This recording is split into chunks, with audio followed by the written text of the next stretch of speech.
The great value of cognitive services is things like facial recognition, speech to text, our phonetic indexing.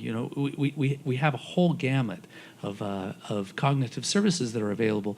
You run that against your content, and suddenly you get huge numbers of results from that make your content easier to find without having to throw a bunch of people at it to log and tag it all. And things like automatic transcription, and what was their emotion while they were speaking.